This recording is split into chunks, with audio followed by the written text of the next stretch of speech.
some crazy, crazy things. I mean, there are definitely a ton of good bombs. Oh, here we go. Look at this. We got it. Chris Lachmann, the John Finkel. Going to Game 3. Game 3, playing to go to the finals. Hello, everybody. Welcome to this very, very, very special broadcast. This is the highest profile match we've covered all weekend. I mean, it's two Pro Tour champions fighting it out right here. I'm Gavin Verhey here with Jacob Van Luden. Jacob Van Luden, the teammate of Chris Lachmann on the Sliver Kids. On your screen, John Finkel. What more do I need to say? You want to know Chris's record lifetime against John in sanctioned play? 3-0. All right. Well, we're gonna see how this goes. So, John drafted. I don't know what's in it. I've heard it's a pretty good deck. This is the semifinal match, so the winner will go on to the finals of the Draft Open here at the Star City Games Open Series in Edison, New Jersey. On the left of your screen, Chris Lachmann, eternal friend of Jake Van Luden, soulmates, as it were, other half of the Sliver Kids. We'll see how this match plays out. It should be a pretty exciting game of Mirrodin, Besiege, Scars, Draft, Limited Magic. Yeah, Chris drafted a white-black Control Infect Brew. Okay. Chris has always been known for drafting very strange decks and doing very well with them. So looking over their hands, I see Finkel has a Flare Husk. I see Chris has no lands. All right, Chris strips that back. That's Finkel's got not work out. a Swamp, a Flare Husk, a Plains. What I saw on Twitter, Finkel was talking about a lot of Glinthawks. So we'll see what's happening. I think he said there was something about like how many Glinthawks do you think I have, and I saw the name like Glinthawks may actually be good against Chris because Chris's deck is very good against aggro decks, but mostly as a result of cards like Priest of Norn, things like that. Right, absolutely. So he has these cards that are really good at gumming up the ground, but a Glinthawk invasion may be quite a bit. So, all right, so Lachmann going down to 6 cards, shuffling up, trying to find some lands this time. This is the this is the big show. Yeah, this is it. This is so exciting. So big time. Oh man.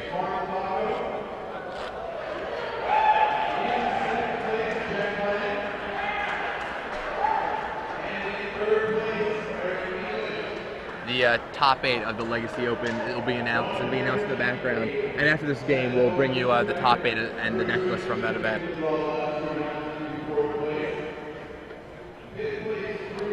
All right, so it looks like Chris Finkel leads off with a Flare Husk. The Flare Husk is a very good card. A great piece of living weapon equipment. Germ comes in, and Finkel serves for 1. And down comes Stretching Revoker. What do you think he's going to name here? Ooh, I don't know. Now, we don't know what he's seen in the past couple of games. Yeah, I don't know a lot about the deck. I think this is exactly the type of draw that Chris wants to play against, though. He has multiple priests in his deck. His deck is really good at staving off these aggressive draws. Yeah. So he names Nihil Spellbomb with the Phyrexian Revoker. All right. I wonder if that'll come into play. John is a master of probably naming the correct cards, I would imagine. So here comes Glinthawk. He's pretty good at. And Glinthawk comes down, posing quite the aggressive start for Finkel. Yep, Priest of Norn. There's there Priest it of is. Norn, yep. And that's going to put the brakes on this attack quite a bit. I mean, Glinthawk still gets through. He's still going to bash for the Glinthawk, but Finkel, a man who's known for drafting blue, drafted blue for the first 10 years of his career. Now going for the white-black. Actually, both players should white-black mirror. Here. Yeah. Temple Magnet is going to be pretty excellent against that Priest of Norn, tapping it down and allowing Finkel to get in. Yeah, Temple Magnet's a great card for Finkel to have here. I mean, Temple Magnet's just a great card. It's a card people, I think, undervalued a little at first, but I mean, people will first pick it now easily. It's just so good.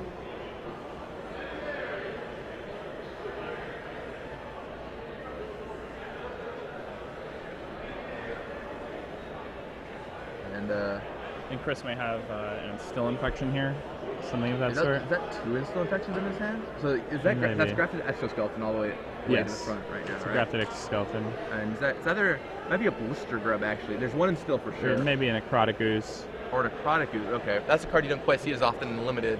Yeah, it's a rare, but I think that's what the art is. Yeah, that looked about right. John drew Necrogen Sensor, and that's like the perfect card here. Yeah, that'd be a 4-point life swing right there. Plus, if he has all the Glint Hawks that we've heard he has, that sensor could be doing quite a bit of damage.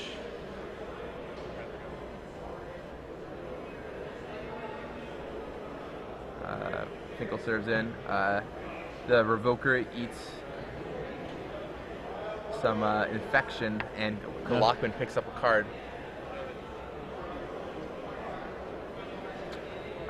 John passes back, and the poison counter comes on. We picked up a poison? Finkel picked up the poison here, right? Not Lachmann. How did he? Oh, from the Vigilance guy. Yeah, it just needs to be reversed. Yeah. Oh, okay. So it's on the other end. Yeah. So Finkel has 1 poison, but still sitting at 20 life. 2 poison now. I'm interested to see what Chris gets to play here. Yeah, 8 is kind of precarious here. Yeah, it's definitely a Necrotic Ooze. Okay. Wow, okay, so Ooze comes down, but Finkel's still in a really good position. Essentially, Chris is essentially at 4 life. Chris the Dr. Lachmann, essentially at 4 life from that Necrogen Sensor. Yep. Oh, did he draw a Hawk? Yeah, and there's a Hawk picking up the sensor. Replaying it, putting 2, and that's the match. Yep. Just like that. If you blinked, you missed it. Wow. That is was an awful quick game. That was played exceptionally well by John. Yeah, I mean, like he held that Glint Hawk. He realized like the cards he needed to put on pressure.